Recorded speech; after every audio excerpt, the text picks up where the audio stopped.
అందరికీ నమస్తే అండి. Good morning. ఈనాడు, ఆంధ్రజ్యోతి, సాక్షి, ఆంధ్రప్రభ 4 వార్తాపత్రికలు, వాటిలో వచ్చిన వార్తలు, వాస్తవాలు, ముఖ్యమైన అంశాలన్నీ కూడా మనం ఈ వీడియోలో ఒక 30 నిమిషాల పాటు ఉన్నట్టు కవర్ చేద్దాం. సో కంటెంట్ నచ్చిన వాళ్ళు మీ మిత్రులందరికీ కూడా వీడియో లింక్ షేర్ చేయండి. కొత్త వాళ్ళు మనకు ఒక 50,000 మంది చూస్తే అందులో ఒక 15,000 మంది 12,000 మంది కొత్త వాళ్ళు ఉంటారు. సో కొత్త వాళ్ళందరూ కూడా ఇంకా కొన్ని వీడియోస్ చూడండి, కంటెంట్ బాగుంది అనిపిస్తే సబ్స్క్రైబ్ చేసుకోండి. పాత వాళ్ళు కొత్త వాళ్ళు అందరూ కూడా లైక్ చేయండి వీడియో ఓపెన్ చేసిన వెంటనే, అది మస్ట్ ఇంపార్టెంట్. ఈరోజు కూడా మనం చెప్పుకోవడానికి చాలా అంశాలు ఉన్నాయి. సో దావోస్లో చంద్రబాబు గారి పర్యటన, నిన్న ఆయన బిల్ గేట్స్ని కలిశారు, బిల్ గేట్స్ గారిని కలిశారు. దానికి సంబంధించి చర్చ. అలాగే నిన్న రైలు ప్రమాదం జరిగింది. రైలు ప్రమాదాలు జరగకుండా కేంద్రం ఎన్ని చర్యలు తీసుకుని రక్షక కవచ్ లాంటివి ఏర్పాటు చేస్తున్నా నిన్న ప్రయాణికుల అతి జాగ్రత్త వలన ఒక ప్రమాదం జరిగింది మహారాష్ట్రలో. అదొకటి మనం చూడవచ్చు.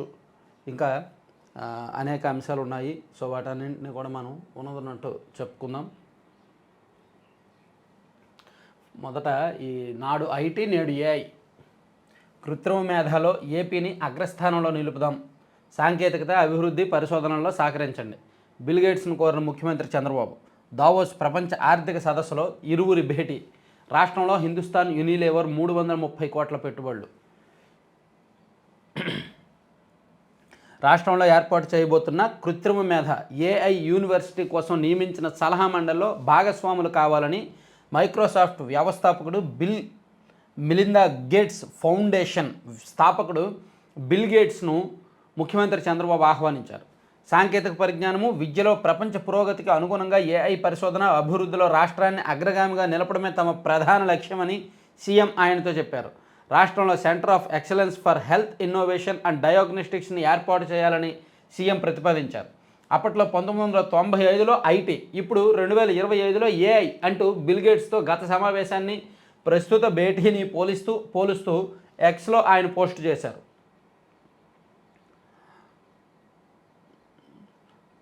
సో బిల్ గేట్స్ గారితో నిన్న చంద్రబాబు గారు సమావేశమైన అంశమే ఒక ప్రధాన అంశంగా ఈనాడు, ఆంధ్రజ్యోతిలో కూడా అదే రాశారు. ఈవెన్ ఆంధ్రజ్యోతిలో కూడా అదే రాశారు. ఇదిగోండి, మాతో కలిసి రండి, బిల్ గేట్స్కు బాబు ఆహ్వానం, ఆరోగ్యం, విద్య, ఆవిష్కరణలకు ప్రాధాన్యం, ఏఐ యూనివర్సిటీ సలహా మండలిలో చేరండి, గేట్స్ ఫౌండేషన్ భాగస్వామ్యం కోసం ఆంధ్రప్రదేశ్ ఎదురు చూస్తోంది.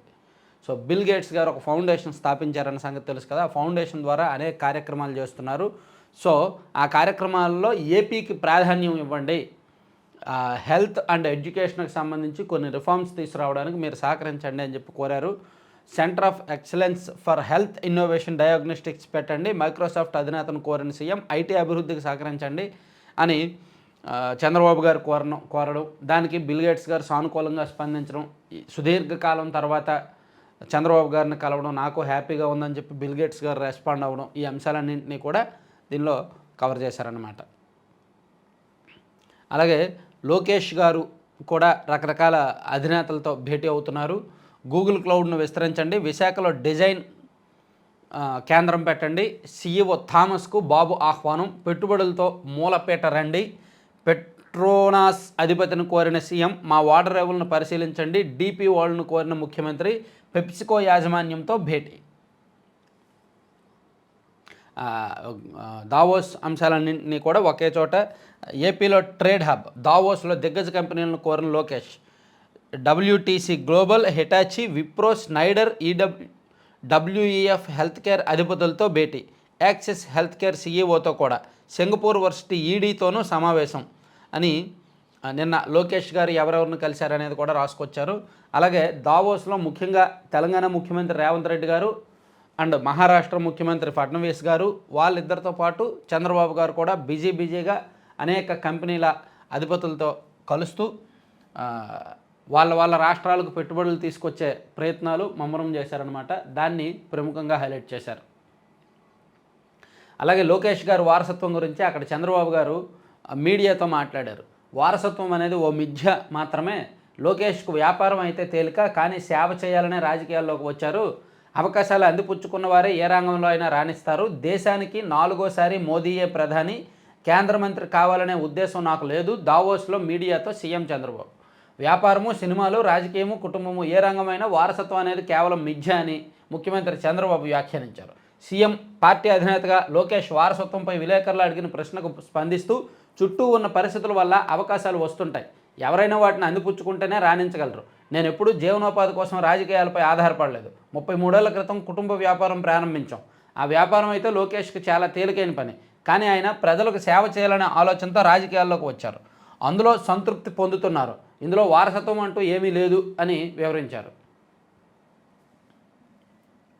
సో లోకేష్ గారి వారసత్వం గురించి ఆయన అలా సుసాయిగా మాట్లాడారన్నమాట. సో దాన్ని బట్టి ఏమర్థమైంది, అలాగే మాట్లాడతారు. అవును అతనికి వారసత్వం కావాలి అని ఎవరు చెప్పరు, అతనికి ఏమి వారసత్వం లేదు అని కూడా చెప్పరు. సుచాయిగా కర్ర ఎరగదు పాము సావదు అనేటట్టు జాగ్రత్తగా అతనికి ఇంట్రెస్టే అతను వచ్చాడు, అతనికి రాజకీయాలంటే ఆసక్తి. ఇప్పుడు సినీ హీరో అయినా ఒక పెద్ద అగ్ర హీరో ఏం చెప్తారు, వాళ్ళ వారసుడు రాజకీయాల్లోకి వస్తే సినిమాల్లోకి వస్తే అతనికి నటన అంటే ఆసక్తి, అతనే నటనలో శిక్షణ పొంది పూర్తిగా నేర్చుకొని ఆయనే వచ్చాడు, నా ప్రోద్బలం ఏమీ లేదని చెప్తారు. అలా వారసులు రాజకీయాల్లోకి వచ్చినప్పుడు అయితే ఆయన చెప్పింది కరెక్టే, వారసత్వం అనేది కేవలం పరిచయం చేయడానికే ఉపయోగపడుతుంది. ఆ తర్వాత ప్రజలు ఎలా రిసీవ్ చేసుకున్నారనే దాన్ని బట్టి ఉంటుంది, వాళ్ళు ప్రజలతో ఎలా కలిసిపోతున్నారనే దాన్ని బట్టి ఉంటుంది. సో వారసత్వం అనేది లోకేష్ గారికి స్టార్టింగ్లో ఉపయోగపడింది చంద్రబాబు గారు కుమారుడిగా. ఆ తర్వాత ఆయనే కష్టపడ్డాడు, ఆయనే పార్టీలో నమ్మకం పొందాడు, పార్టీలో కష్టపడ్డాడు, పాదయాత్ర చేశాడు ఆయన. సో అన్నీ కూడా ఆయనే నేర్చుకున్నాడు.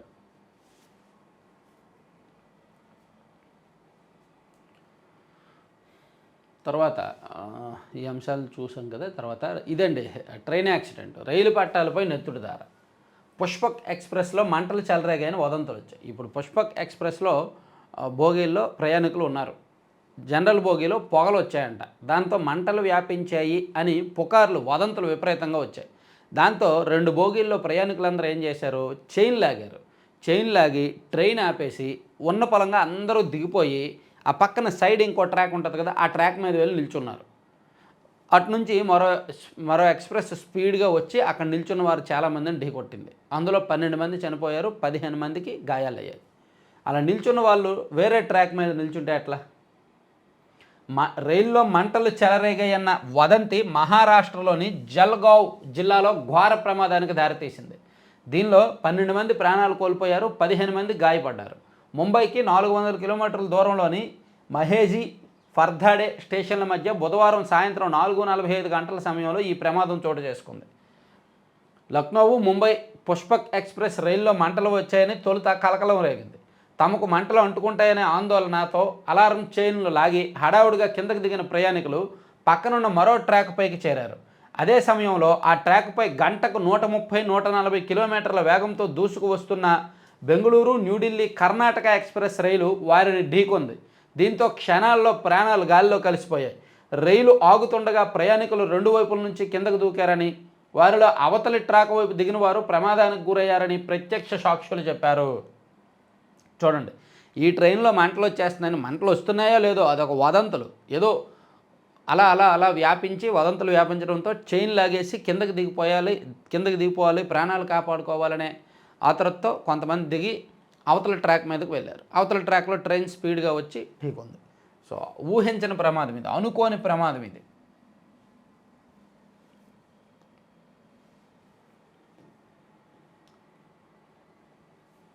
నూతన డీజీపీగా హరీష్ కుమార్ గుప్తా అని ఒక ఆశ్చర్యార్థకం వేశారు. ఈ నెలాఖరులో ద్వారకా తిరుమలరావు గారు పదవి విరమణ చేయబోతున్నారు. సో ఆయన తర్వాత సీనియారిటీ విభాగంలో హరీష్ కుమార్ గుప్తా గారికి అవకాశం ఉంది అని రాస్తున్నారనమాట. 1992 బ్యాచ్కి చెందిన ఆయన ప్రస్తుతం విజిలెన్స్ అండ్ ఎన్ఫోర్స్మెంట్ విభాగం డైరెక్టర్ జనరల్గా ఉన్నారు.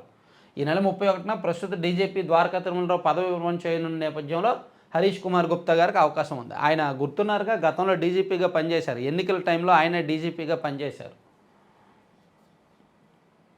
తర్వాత అయ్యో రూపాయి చూడొచ్చండి. అయ్యో రూపాయి రోజు రోజుకు క్షీణిస్తున్న మార్కపు విలువ ప్రస్తుతం డాలర్కు $86.35. ఆర్థిక వ్యవస్థకు నష్టం, విదేశాల్లోని భారతీయ విద్యార్థులపై పెనుభారం. ఇది రూపాయి విలువ అంతర్జాతీయ మార్కెట్తో డాలర్తో పోలిస్తే క్షీణిస్తుండడం వలన మన దేశంలో లక్షల్లో రూపాయల్లో సంపాదిస్తున్న వారికి విదేశాలకు వెళ్ళేసరికి ఆ రూపాయికి విలువ ఉండట్లేదు.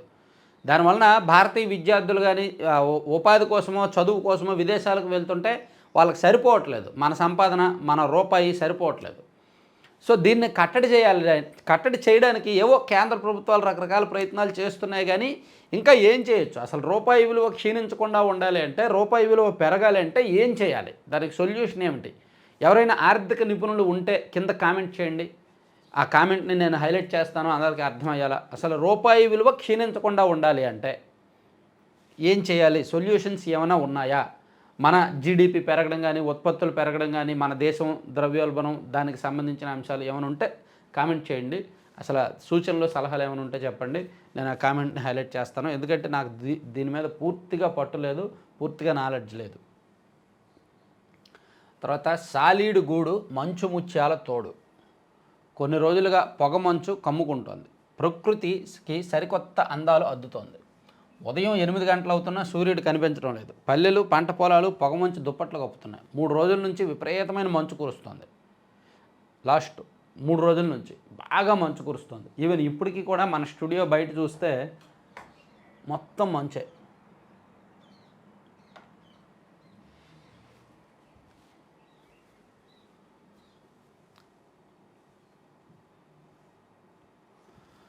ఇది సంగతి. కార్టూన్ చూడొచ్చు. ఢిల్లీ మేనిఫెస్టో మీద కాస్త నమ్మశక్యమైన ఉచితాలు రాయండి సార్, లేకుంటే మనకు గెలుస్తామనే నమ్మకం లేదనుకుంటారు. మొత్తం అన్ని పార్టీలు కూడా ఉచితాల మీదే డిపెండ్ అయ్యాడండి. ఢిల్లీ మేనిఫెస్టో చూడండి. చాలా ప్రధాన పార్టీలు 3, ఆమ్ ఆద్మీ పార్టీ, బీజేపీ, కాంగ్రెస్, 3 పార్టీలు ఉచితాల మీదే డిపెండ్ అయ్యాయి. ఉచిత పథకాలు, ఫ్రీబీస్ కుమ్మి పడేస్తున్నారు, ఇచ్చి పడేస్తున్నారు అందరూ కూడా. హడ్కో నిర్ణయంతో ప్రభుత్వ కృషి ఫలించింది. రాజధాని నిర్మాణం, టిడ్కో ఇళ్లకు 15,400 కోట్ల హడ్కో రుణం వెల్లడించిన మంత్రి నారాయణ. రాజధాని అమరావతి నిర్మాణం, టిడ్కో ఇళ్ల పనులకు హడ్కో సాయం కోసం రాష్ట్ర ప్రభుత్వం చేసిన ప్రయత్నం ఫలించి రుణం ఇవ్వడానికి ముందుకు వచ్చాయంటండి. మంచిది. హైకోర్టు అదనపు న్యాయమూర్తులుగా హరహరనాథ శర్మ, లక్ష్మణ్ రావు నియామకానికి రాష్ట్రపతి ఆమోదముద్ర. సో ప్రస్తుతానికి మన హైకోర్టులో అంటే యాక్చువల్లీ 37 మంది న్యాయమూర్తులు ఉండాలి. ప్రస్తుతానికి 28 మందే ఉన్నారు. వీళ్ళిద్దరి చేరికతో ఆ సంఖ్య 30కి చేరింది. ఇంకా 8 మంది న్యాయమూర్తుల కొరత ఉంది ఆంధ్రప్రదేశ్ హైకోర్టులో. తిరుపతి తొక్కిసలాట ఘటన మీద న్యాయ విచారణకు ఆదేశించింది ప్రభుత్వం. హైకోర్టు విశ్రాంత న్యాయమూర్తి జస్టిస్ సత్యనారాయణ మూర్తి గారి నేతృత్వంలో ఒక న్యాయ విచారణ జరగబోతోందన్నమాట, ఒక కమిటీ. తర్వాత గణతంత్ర పీరియడ్లో ఏటి కొప్పాక బొమ్మల శకటం. ఏపీ నుంచి ఎంపిక, మొత్తం 26 శకటాలతో ప్రదర్శన. ఈ నెల 26న ఇక్కడ కర్తవ్య పథ్లో జరిగే 76వ గణతంత్ర దినోత్సవ పీరియడ్లో మొత్తం 26 శకటాలు పరుగులు తీయనున్నాయి. ఇందులో మన రాష్ట్రం నుంచి ఏటి కొప్పాక బొమ్మల సంబంధించిన శకటం గణతంత్ర దినోత్సవం నాడు ఢిల్లీలో ప్రదర్శన ఇవ్వబోతున్నారు. సరస్వతి పవర్ అసైన్డ్ భూముల రిజిస్ట్రేషన్లో రద్దు. మాజీ ముఖ్యమంత్రి వైకాపా అధినేత జగన్కు చెందిన సరస్వతి పవర్ భూముల ఇండస్ట్రీస్ కోసం కొనుగోలు చేసిన భూముల్లో ప్రభుత్వ అసైన్డ్ భూముల రిజిస్ట్రేషన్లు అధికారులు రద్దు చేశారంట. సో గతంలో వాళ్ళ అధికారంలో ఉన్నప్పుడు వాళ్ళకి కేటాయించుకున్న భూముల్ని ఇటీవల పవన్ కళ్యాణ్ గారు వెళ్ళి పరిశీలించారు కదా. సో దానిలో ప్రాథమికంగా అక్రమాలు ఉన్నాయని నిర్ధారించి ఆ భూ కేటాయింపులు రద్దు చేశారన్నమాట. ప్లాన్కు విరుద్ధంగా నిర్మాణం ఎలా చేపడతారు, కూల్చివేతకు ఆదేశాలు ఇస్తాం. శారదాపీఠానికి హైకోర్టు హెచ్చరిక, కౌంటర్ వేయాలని ఆదేశం. అనుమతులకు విరుద్ధంగా తిరుమల గోగర్భం డ్యామ్ వద్ద విశాఖ శారదాపీఠం నిర్మిస్తున్న భవనాన్ని కూల్చివేసేలా ఆదేశాలు ఇస్తామని హైకోర్టు హెచ్చరించింది. ఎలా చేపడతారంటే ప్రభుత్వం వాళ్ళదే ఉంది. వాళ్ళ ప్రభుత్వం ఉన్నప్పుడు వాళ్ళకి ఆ రూల్స్ ఏమి, ప్లాన్లు రూల్స్ ఏం వాళ్ళ కళ్ళు మిల్లు కన్ను కనిపించినా పట్టించుకోలేదు. వాళ్ళ ఇష్టం వచ్చినట్టు వాళ్ళు కట్టేశారు. శాశ్వతంగా వాళ్ళ ప్రభుత్వమే ఉంటుందని భ్రమపడ్డారు. ఎలా అంటే ఏం చెప్తారు వాళ్ళైనా. ఇక పంచాయతీకి ఒక కార్యదర్శి. సో గతంలో ఉండేలాగా పంచాయతీకి ఒక కార్యదర్శి ఉంటారంట. మంచిది కదా, ప్రతి పంచాయతీకి ఒక కార్యదర్శి ఉంటే బెటరేగా క్లస్టర్ విధానం కంటే. ప్రవేశ పరీక్షల కన్వీనర్ల నియామకం ఎప్పుడో, నిర్వహణపై టీసీఎస్తో కొలిక్కిరాని సంప్రదింపులు. ఉన్నత విద్యా మండలిపై పనిభారం, సెట్ల షెడ్యూల్ కోసం విద్యార్థుల నిరీక్షణ. రాష్ట్రంలో అండర్ గ్రాడ్యుయేట్ పోస్ట్ గ్రాడ్యుయేషన్ కోర్సుల్లో ప్రవేశాలకు నిర్వహించే ఉమ్మడి ప్రవేశ పరీక్ష నిర్వహణకు సంబంధించి కన్వీనర్ల నియామకం పరీక్షల తేదీలను వెల్లడించడంలో తీవ్ర జాప్యం జరుగుతోంది. కన్వీనర్లను సకాలంలో నియమిస్తేనే నిపుణుల నుంచి ప్రశ్నలు ఆహ్వానించి పరీక్షలకు ప్రశ్నపత్రాలను రూపొందించేందుకు వారికి సమయం దొరుకుతుంది. కానీ ఆదిలోనే జాప్యం కావడంతో విద్యార్థులు వాళ్ళ తల్లిదండ్రుల్లో ఆందోళన నెలకొంది. పంచాయతీరాజ్ వ్యవస్థలన్నీ ఒకే చోటుకు, అధికారుల కేడర్లో మార్పులంట. మంచిది. సివిల్ వివాదాల్లో జోక్యం చేసుకోవద్దు. వైకాపా ఎంపీ వైవి సుబ్బారెడ్డి కబ్జా చేస్తున్నారంటూ దాఖలైన పిటిషన్లో పోలీసులకు తెలంగాణ హైకోర్టు సూచన. హైదరాబాద్ కొండాపూర్ సర్వే నెంబర్ 87లో 5 ఎకరాల స్థలాన్ని స్వాధీనం చేసుకోవడానికి వైకాపా ఎంపీ వైవి సుబ్బారెడ్డి ఆయన భార్య ప్రయత్నిస్తున్నారని, వీరికి పోలీసులు సహకరిస్తున్నారంటూ తెలంగాణ హైకోర్టులో పిటిషన్ దాఖలైంది. సో దీనిలో పోలీసులు కల్పించుకోవద్దు సివిల్ వివాదాల్లో అని చెప్పి హైకోర్టు చెప్పిందంట. ఇచ్చారు. తర్వాత 632 టన్నుల బియ్యం మాయమైన అంతా సవ్యమేనట. ఆ మొత్తాన్ని నిల్వ నష్టం కింద చూపిన అధికారులు. కోరిపల్లి గోదాములో తేడాలు లేవని నివేదిక.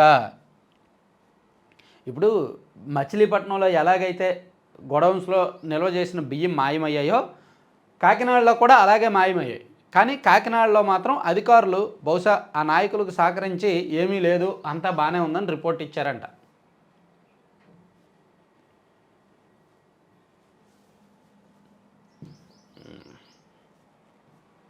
ఫస్ట్ పేజీకి కంటిన్యూ అంశాలు ఇవి. అలలపై తేలుదాం, వెన్నెల్లో విహరిద్దాం, నదులు జలాశయాల్లో రాత్రి వేళల్లోనూ బోట్లు, పర్యాటకులు ఉండేలా ఏర్పాట్లు, సౌకర్యాలు కల్పిస్తున్న యంత్రాంగం. రాష్ట్రంలో 5 చోట్ల ఈ సేవలు అందించేలా ప్రణాళికలు. మంచిదేగా. కేరళ వెళ్తే బోటు ప్రయాణాన్ని మనం ఆస్వాదిస్తాం. కేరళ వెళ్తే అలెప్పి ఆ ప్రాంతంలో బోటు ప్రయాణం చాలా ఆహ్లాదంగా ఉంటుంది. చుట్టూ ప్రకృతి పరంగా మంచి మొక్కలు, ప్రకృతి చాలా అందంగా ఉంటుంది. మధ్యలోనేమో ఆ ఏర్లో బోటు ప్రయాణం అంత బాగుంటుంది. సో అదే తరహాలో కోనసీమ కూడా బాగుంటుంది. కోనసీమ కూడా అటు ఇటు కొబ్బరి చెట్లు కానీ రకరకాల తోటలు మొక్కలు ఉంటాయి. రోడ్డుకి ఇరువైపులా కూడా మొక్కలు పెరుగుతాయి. ఆ రోడ్డు పక్కనే కొన్ని జలాశయాలు ఉంటాయి. ఆ జలాశయాల్లో బోట్లు పెట్టి సేమ్ కేరళ తరహాలోనే ఆంధ్రప్రదేశ్లోని కోనసీమలో కూడా బోటు ప్రయాణ సౌకర్యాన్ని కల్పించారు. అది కొంచెం ఆహ్లాదంగా ఉంది, బాగుంది అని రాశారు. వీలైతే ఇది ఎక్కడుందో తెలుసుకొని మీరు కూడా సేద తీరడానికి వెళ్ళండి.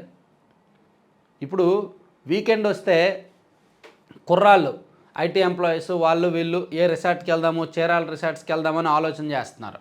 సో ఫ్యామిలీస్ ఇటువంటి చోటుకు వెళ్తే బాగుంటుంది. వెన్నెల రాత్రుల్లో కుటుంబ సభ్యులతో కలిసి బోటు షికారు చేయాలని ఉందా?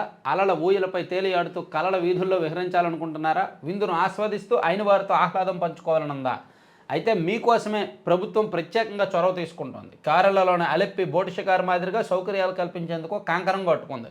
రాష్ట్రంలోని పలు నదులు తీర ప్రాంతాల్లో సకల సౌకర్యాలతో పర్యాటక బోట్లు సిద్ధం చేస్తోంది. నేను కూడా వెళ్ళలేదు, వెళ్తా. ఇన్ని కబుర్లు చెప్తున్నాను, నేను వెళ్ళాలిగా, నేను కూడా వెళ్ళా. వీలైతే ఒకసారి వెళ్తా. నేను పాపికొండలో అది వెళ్ళాను తప్ప విజయవాడ భవానీ ద్వీపం వెళ్ళాను, పాపికొండలో వెళ్ళాను, కానీ కోనసీమ జిల్లా అయితే వెళ్ళలేదు. వెళ్తాను ఒకసారి. సరే, ఈనాడు పక్కన పెట్టేద్దామా? ఈనాడులో ఎక్కువ టైం తీసుకుంటున్నాం అంటారు మళ్ళీ. ఇంటర్నేషనల్ అంశాలు ఒకసారి చూద్దాం. రష్యా చైనాలపై ట్రంప్ ఒత్తిడి. ఉక్రెయిన్పై చర్చలకు రాకుంటే మరిన్ని ఆంక్షలకు సిద్ధమని స్పష్టీకరణ. 1 నుంచి డ్రాగన్పై 10% సుంకం విధించే యోచన. డొనాల్డ్ ట్రంప్ అధ్యక్ష బాధ్యతలు చేపట్టిన తర్వాత ఆయన తీసుకుంటున్న నిర్ణయాలు, ఆయన చెప్తున్న మాటలు మామూలుగా లేవు అసలు. సో రష్యా మీద చైనా మీద ఆయన ఒత్తిడి తీసుకొస్తున్నాడు. ఉక్రెయిన్పై చర్చలకు రాకుంటే మరిన్ని ఆంక్షలకు సిద్ధం. అమెరికా అధ్యక్షుడిగా బాధ్యతలు చేపట్టిన డొనాల్డ్ ట్రంప్ రష్యా చైనాపై ఒత్తిడి పెంచారు. రష్యా అధ్యక్షుడితో చర్చలకు తాను సిద్ధంగా ఉన్నానని, ఒకవేళ ఆయన రాకుంటే మరిన్ని ఆంక్షలను విధిస్తానని తేల్చి చెప్పారు. అసలు మామూలుగా లేదు స్పీడ్, జెట్ స్పీడ్లో దూసుకెళ్ళిపోతున్నాడు. భాజపాతో పొత్తుపై జేడీయూ పిల్లిమొగ్గలు. మణిపూర్ ప్రభుత్వానికి మద్దతు ఉపసంహరణ అంటూ తొలుత ప్రకటన, ఎన్డీఏలోనే ఉంటామని తర్వాత స్పష్టీకరణ. ఆయన ఎప్పుడు వెళ్ళిపోతాడో ఆయనకే తెలియదు. జేడీయూ నితీష్ కుమార్ ఎప్పుడు ఎన్డీఏ నుంచి బయటకు వెళ్తాడో ఆయనకే తెలియదు. మళ్ళీ ఎప్పుడు వస్తాడనేది కూడా ఆయనకు తెలియదు. అంతా పిల్లి మొగ్గలే అవన్నీ కూడా. ఆయన్ని నమ్మలేరు. తర్వాత ఆటో డ్రైవర్కు సైఫ్ అలీఖాన్ కృతజ్ఞతలు. తనను హాస్పిటల్లో చేర్చిన ఆటో డ్రైవర్ భజన్ సింగ్ని సైఫ్ అలీఖాన్ కృతజ్ఞతలు తెలిపారు. తర్వాత ఆరోగ్య శాఖలో ఆప్ సర్కార్ది 382 కోట్ల అవినీతి. కేజ్రీవాల్ మధ్యతరగతి మేనిఫెస్టో 7 డిమాండ్లతో రూపకల్పన. కేజ్రీవాల్ 7 డిమాండ్లు ఇచ్చారంటే అది ఒకసారి సెపరేట్గా చేద్దాంలే. అక్కడ 3 పార్టీల మేనిఫెస్టో ఏంటనేది సెపరేట్గా ఒక వీడియో చేద్దాం. సరే, అది పక్కన పెడితే సాక్షికి వెళ్తే హైకోర్టుకు ఇద్దరు అదనపు జడ్జీలు హర్నాథ్ శర్మ, లక్ష్మణరావు నియామకానికి రాష్ట్రపతి ఆమోదం, అది ఓకే. ఇది సాక్షిలో బ్యానర్ వార్త, ఇది రాశారండి.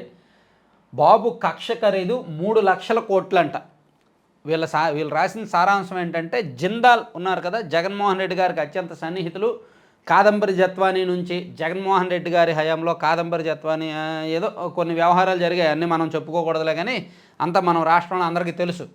సో ఆ జిందాల్ అంట ఆయన్ను రాష్ట్ర ప్రభుత్వం వేధించిన కారణంగా ఆయన 3 లక్షల కోట్ల పెట్టుబడులంట మహారాష్ట్రలో పెట్టేశాడంట. అంటే ఈ లెక్కన ఆయన గత ప్రభుత్వంతో 3 లక్షల కోట్లు ఆంధ్రప్రదేశ్లో ఇన్వెస్ట్ చేయడానికి ఒప్పందం చేసుకున్నాడనా అర్థం? ఎక్కడ చేసుకున్నాడు? గత ప్రభుత్వంతో ఏమైనా జగన్మోహన్ రెడ్డి గారితో ఆయన 3 లక్షల కోట్లు ఒప్పందం చేసుకున్నారా? లేదు కదా. కడపలో స్టీల్ ప్లాంట్ 3 సార్లు శంకుస్థాపన చేశారు కానీ కట్టలేదు. వేలాదిగా ఉద్యోగ ఉపాధి అవకాశాలకు గండి. ఏపీలో పెట్టుబడులకు జేఎస్డబ్ల్యూ గ్రూప్ విముఖత. మహారాష్ట్రలో జిందాల్ 3 లక్షల కోట్ల పెట్టుబడులు. గడ్చిరోలి, నాగ్పూర్లో ఉక్కు, సోలార్, ఆటోమొబైల్, సిమెంట్ పరిశ్రమలు. చైనా సంస్థతో కలిసి ఈవీలు, బ్యాటరీ తయారీ పరిశ్రమలు ఏర్పాటు. తెలంగాణలో 800 కోట్లతో Jindal drone technology unit. Davos వేదికగా బహిర్గతమైన కూటమి సర్కారు నిర్వాకాలు. చంద్రబాబు సర్కారు బరితెగించి అమలు చేస్తున్న రెడ్ బుక్ రాజ్యాంగం రాష్ట్ర అభివృద్ధికి తీవ్ర విఘాతంగా మారింది. టీడీపీ కూటమి ప్రభుత్వం కక్ష సాధింపు చర్యలతో దేశంలో ప్రముఖ పారిశ్రామికవేత్తలు ఆంధ్రప్రదేశ్ అంటేనే హడలిపోతున్నారు. వీళ్ళ వార్తలు, వీళ్ళ పైత్యం, మరీ ఓవర్గా రాస్తారు. అక్కడ జరిగేది ఒకటి, వీళ్ళు రాసేది ఒకటి. పాపం నిన్న మొన్న ఒక ముసలావిడ పెన్షన్ చెకింగ్ కోసం ఆఫీస్కి వచ్చి అరగంటలో అయిపోయింది. ఆమె పూర్తిగా కాళ్ళు చచ్చుబడిపోయినాయి, నడవడం కష్టంగా ఉంది, 25 ఏళ్ళ నుంచి పెన్షన్ తీసుకుంటోంది. ఆమెకు జస్ట్ పెన్షన్ రీవెరిఫికేషన్ జరుగుతుంది కాబట్టి ఆమె ఆఫీస్కి వచ్చారు. వెంటనే అరగంటలో ఆమెకు అధికారులు సహకరించారు, పెన్షన్ అప్రూవ్ చేశారు, 15,000 పెన్షన్ ఇస్తామని చెప్పారు. ఆమెను మళ్ళీ జాగ్రత్తగా సేఫ్గా తీసుకువెళ్ళారు. అయినా సరే ఆమె ఫోటో వేసి, నేను 25 ఏళ్ళుగా పెన్షన్ తీసుకుంటున్నా, ఎప్పుడూ నాకు ఈ నరకం లేదు, ఈ ప్రభుత్వం నరకం చూపించేస్తుంది, అది ఇదని చెప్పి ఆవిడ పేరు మీద వార్త రాశారు. అంటే లేని దాన్ని సృష్టించి రాస్తున్నారనమాట. అభూత కల్పనలు అంటే అఫ్కోర్స్ ఈ పేపర్ నుంచి మనం ఇంతకన్నా ఏం ఆశిస్తాం చెప్పండి. తిరుపతి తొక్కిసలాటపై రిటైర్డ్ జడ్జితో న్యాయ విచారణ కమిషన్గా high court retired judge justice Satyanarayana Murthy. Okay. మ్యాథ్స్లో కొంత క్లిష్టత, ఫిజిక్స్ సులభం. జేఈ మెయిన్ తొలి రోజు పరీక్షలపై నిపుణుల విశ్లేషణ. సుదీర్ఘంగా మ్యాథ్స్ ప్రశ్నలు. 2 సెషన్లలోనూ ఇదే తీరు. కెమిస్ట్రీలో కొన్ని సులభం, కొన్ని ఓ మోస్తారు క్లిష్టత. గత ప్రశ్న పత్రాల నుంచే ఎక్కువగా ప్రశ్నలు. కెమిస్ట్రీలో ఎక్కువ ప్రశ్నలు ఎన్సీఈఆర్టీ పుస్తకాల నుంచే. మ్యాథ్స్లో సమాధానాలు ఇవ్వడానికి సరిపోని సమయం. పట్టాలపై మృత్యుఘోష చెప్పుకున్నాం. నెత్తు రోడ్డుని కర్ణాటక రోడ్లు. ఏపీకి చెందిన 3 వేద విద్యార్థులు సహా 14 మంది దుర్మరణం. జాతీయ రహదారి 63పై కూరగాయల లారీ బోల్తా అంటండి. కూరగాయలు పండ్ల కింద నలిగి 10 మంది మృత్యువాత. డీజీపీ పోస్టు కోసం 3 ముక్కలాట. అక్రమ కేసులతో ప్రభుత్వ పెద్దలను ప్రసన్నం చేసుకునేందుకు ఎత్తుగడ. మంత్రి లోకేష్ అండతో ఉత్తరాది లాబీ హల్చల్. పోలీసు శాఖపై దీర్ఘకాలిక పట్టుకు ఎత్తు. ఆధిపత్య పోరులో గాడి తప్పుతున్న వైనం. హరీష్ కుమార్ గుప్తా గారు దాదాపుగా కన్ఫర్మ్. ఇంక దీనిలో లాబీయింగ్లు ఏం ఉండవు. గత ప్రభుత్వం అంటే కులం చూసింది. ఈ ప్రభుత్వం ఆ విషయంలో కులం చూడరనే అనుకుంటున్నా. విశాఖలో గూగుల్ చిప్ డిజైన్ కేంద్రం పెట్టండి. గూగుల్ క్లౌడ్ సీఈఓ చంద్రబాబు వినతి. మూలపేటలో పెట్టుబడులకు ఇందాక చెప్పుకున్నాం కదా అదే. తర్వాత 8 ఏళ్ల చిన్నారిపై అఘాయిత్యం. బిస్కెట్లు ఆశ చూపించి 8 ఏళ్ల చిన్నారిపై ఓ కామాంధుడు లైంగిక దాడికి తెగబడ్డాడు. ప్రభుత్వ సచివాలయం భవనంపైకి తీసుకెళ్లి ఈ దారుణానికి తెగబడ్డాడు. శ్రీకాకుళం జిల్లా రణస్థలం మండలం బంటుమెల్లి గ్రామంలో జరిగిందంటండి. చాలా దారుణం. రిపబ్లిక్ లిపారెడ్డో ఏటి గొప్పగా బొమ్మల థీమ్. ఓకే. చర్చలకు రాకపోతే ఆంక్షలే. ఓకే. బీజేపీకి జేడీయూ ఝలక్. జెనిన్లో భారీ ఆపరేషన్. ఆక్రమిత వెస్ట్ బ్యాంకులోని జెనిన్లో ఇజ్రాయెల్ దళాలు జరిపిన భారీ ఆపరేషన్లో 9 మంది పాలస్తీనులు మరణించారు. గగన్యాన్ మిషన్లో పురోగతి. సరే, ఇవన్నీ సాక్షి. తర్వాత ఆంధ్రజ్యోతిలో మాతో కలిసి రండి వస్తారు. తర్వాత రైలు దిగి మరో కింద నలిగి. ఈనాడు ఆంధ్రజ్యోతిలో సేమ్ ఇవే అంశాలు బ్యానర్లో ఉన్నాయి. బిల్ గేట్స్తో ఏమంటే ప్రపంచ ప్రఖ్యాత టెక్నాలజీ అధినేత మైక్రోసాఫ్ట్ అధినేత బిల్ గేట్స్తో ఒక రాష్ట్ర సీఎం గారు భేటీ అయితే సాక్షిలో రాయలేదు చూసారా? ఏడుపు కొట్టు వార్త రాశారే, ఇక్కడ ఎక్కడ రాయలే బిల్ గేట్స్తో చంద్రబాబు గారు కలిసిన వార్త. అలా ఉంటుంది వాళ్ళ పరిస్థితి.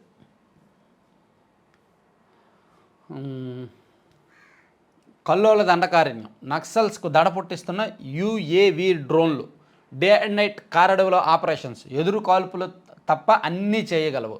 మావోయిస్టుల వేటలో 28 డ్రోన్లు, చీకట్లోనూ చీల్చుకెళ్ళి ఫోటో వీడియో లైవ్ స్ట్రీమింగ్. దట్టమైన అడవుల్లోని శిబిరాలు దళాలపైన నిఘా, గట్టి భద్రతలోని చలపతిని సైతం ఛేదించి ఎన్కౌంటర్కు దారి చూపిన ఏరియల్ సర్వేలెన్స్. బలగాల పై చేయికి ఇదే కారణం. పాపం నక్సల్స్ ఒకప్పుడు తేలిగ్గా తప్పించుకునేవాళ్ళు, దొరికేవాళ్ళు కాదు. కానీ ఇప్పుడు టెక్నాలజీ పెరగడం వలన దట్టమైన అడవిలో కూడా డ్రోన్స్ తిరుగుతూ నక్సల్స్ ఎక్కడున్నాయనేది వాళ్ళని కనిపెడుతున్నాయి అన్నమాట. వాటిని కనిపెట్టి పోలీసులకు సమాచారం ఇవ్వడంతో బలగాలు వెళ్తున్నాయి. అందుకే నక్సల్స్ ఎక్కువగా పట్టుబడుతున్నారు, దొరికిపోతున్నారు. ఇప్పుడు జన్మతః పౌరసత్వం రద్దు ఉత్తర్వుపై 22 రాష్ట్రాల కోర్టుకు, 2 కోర్టుల్లో డెమోక్రాట్ పాలిత రాష్ట్రాల అటార్నీ జనరల్ల వ్యాజ్యాలు. పౌర హక్కుల సంస్థలతో పాటు ఒక గర్భిణీ కూడా న్యాయస్థానానికి. ఇష్టానుసారంగా చట్టాలను మార్చడానికి ట్రంప్ రాజు కాడని ధ్వజం. ఆల్రెడీ ట్రంప్ మీద తిరుగుబాటు మొదలైంది. ఆయన తీసుకుంటున్న నిర్ణయాలు కొన్ని ఏకపక్షంగా ఉండడంతో అక్కడ మొత్తానికి ఈ 4 ఏళ్ళు నెక్స్ట్ ట్రంప్ పరిపాలనలో ఎక్కువగా ఈ కోర్టులకు ఎక్కువగా పని ఉంటుంది. అతని నిర్ణయాలన్నీ అలాగే ఉంటాయి, ఏకపక్షంగా నియంతృత్వంగా ఉంటాయి. హైకోర్టు అదనపు న్యాయమూర్తులుగా హర్నాథ్ శర్మ, లక్ష్మణరావు అవి చెప్పుకున్నాం కదా. ఇంకో పేజీకి వెళ్దామా? ఆంధ్రజ్యోతిలో 78 సంవత్సరాలు ఏంటో ఆ నిర్ణయాలు ఏంటో ఇదేంటో. గగన్యాన్కు చకచక, ఇస్రో సన్నాహాలు. అమెరికాలోకి సమర్థులు రావడం అవసరం, H1B వీసా ప్రోగ్రాంతోనే ఇది సాధ్యం. ట్రంప్ టెన్షన్ 25 ఏళ్ళలోపు ఉద్యోగుల్లో తీవ్ర ఒత్తిడి పని అంటండి. ప్రతి 10 మందిలో 9 మందికి విపరీతమైన ఆందోళన. యువ ఉద్యోగులకు నిర్మాణాత్మక మద్దతు అవసరం.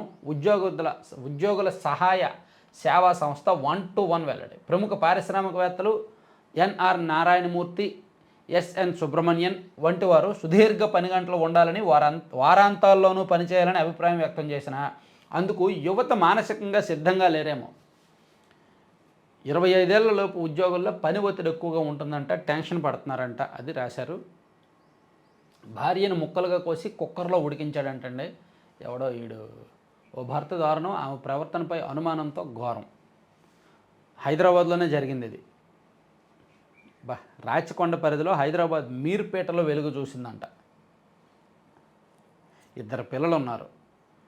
భార్య మీద అనుమానంతో భార్యను చంపేసి నరికేసి కుక్కర్లో ఉడికించాడంట. ఇటువంటి ఘటనలు ప్రతిరోజు పెరిగిపోతున్నాయి. దిగ్గజాలకు ఆహ్వానం, అమరావతి రుణం గిట్కో ముద్ర, మహారాష్ట్రలో రైలు ప్రమాదం, దుబాయ్ తరహా ఎయిర్పోర్టు సిఆర్డీఏ పరిధిలో ఏర్పాటు చేయాలని ఎయిర్ ఇండియా సీఈఓ క్యాంప్బెల్ విల్సన్కు మంత్రి నారా లోకేష్ వినతి. ఏపీలో ఫ్లయింగ్ స్కూల్స్ నెలకొల్పాలని సూచన. దుబాయ్ తరహా ఎయిర్పోర్ట్ అంటండి, సిఆర్డీఏ పరిధిలో ఏర్పాటు చేయాలంట. మరి గన్నవరం ఎయిర్పోర్ట్ని ఏం చేస్తారు?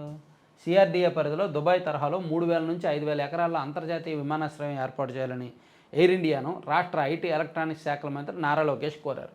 ఇప్పుడు ఎయిర్పోర్టు ఏర్పాటు చేస్తే గ్లోబల్ ఏవియేషన్లో కీలక పాత్ర వహించడమే కాక ఏపీకి అంతర్జాతీయ ట్రాఫిక్కు పెట్టుబడులు లభిస్తాయన్న అభిప్రాయాన్ని వ్యక్తం చేశారంట.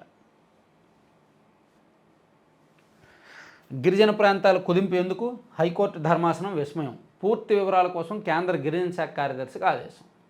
జాతీయ ఆరోగ్య మిషన్ మరో 5 ఏళ్లు పొడిగింపు.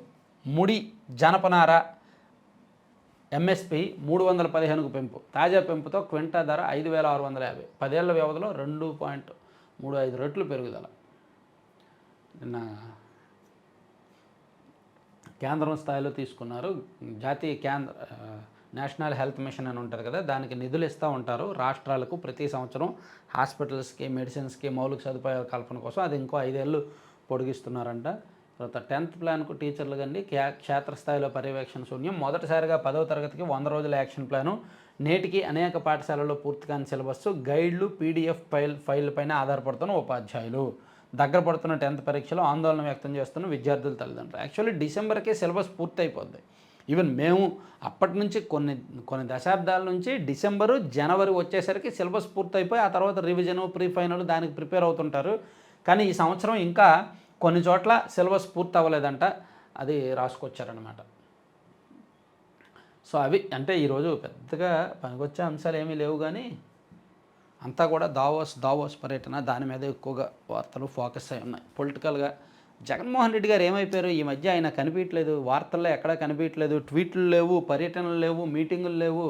పాపం నేనేమో పలావ్ పెట్టాను, వాళ్ళు బిర్యానీ పెడతానన్నారు, దానికి ఓట్లు వేశారని ఏడవడం లేదు. తర్వాత ఇంకేదో అంటాడండి, ఏదో ఆయన వే ఆఫ్ డైలాగులు ఉంటాయి కొన్ని. అతి మంచితనం, అతి నిజాయితీతనం వల్లనే నేను ఇలా అయిపోయాను, పేరు నాని గారు అలా అంటారు ఇలా అంటారని ఆ మాటలు, ఆ డైలాగులన్నీ ఏమైపోయినాయి? అసలు జగన్మోహన్ రెడ్డి గారు వార్తలు కనిపించట్లే ఈ 3-4 రోజుల నుంచి. 3-4 రోజులు అంటే చాలా రోజులు అయింది కదా. ఏమైపోయారు ఆయన? ప్రజల్లో తిరుగుతానన్నారు జనవరి నెలాఖరు నుంచి. ఏమైనా దానికి వాకింగ్ చేసి ప్రాక్టీస్ చేస్తున్నారేంటి? ట్వీట్లు కూడా చేయట్లా. ఇప్పుడు దావోస్ పర్యటన జరుగుతుంది, దాని మీద ఆయన ట్వీట్లు చేయొచ్చుగా. మేబీ ఈరోజు చేస్తారేమో. ఈరోజు జేఎస్డబ్ల్యూ జిందాల్ ఉన్నారు కదా, ఆయన ఆంధ్రప్రదేశ్లో పెట్టుబడులు పెట్టకుండా మహారాష్ట్రకు, తెలంగాణకు వెళ్ళిపోయాడు కదా, మేబీ దాని మీద ఆయన ట్వీట్ చేస్తారు మేబీ. ఎందుకంటే వాళ్ళు ఒక వార్త సృష్టించేది వాళ్ళే, దాని మీద ట్వీట్లు చేసేది వాళ్ళే, దాని మీద సోషల్ మీడియాలో విస్తృతమైన ప్రచారం చేసేది వాళ్ళే. సో మేబీ ఈరోజు అయితే నాకు తెలిసి జగన్మోహన్ రెడ్డి గారు లైన్లోకి వచ్చి ఒక ట్వీట్ అయితే పెడతారు జిందాల్ గురించి. అది నేను అనుకుంటున్నాను. ఎందుకంటే వాళ్ళ పొలిటికల్ ఐడియాలజీ నాకు తెలుసు కాబట్టి నేను అనుకుంటున్నా. చూద్దాం, రేపు దాన్ని ప్రస్తావిస్తా. ఒకవేళ ట్వీట్ పెడితే వాళ్ళ రాజకీయం అంతకన్నా ఇంకా వేరే రకంగా ఉండదు, మనం అది ఎక్స్పెక్ట్ చేయొచ్చు.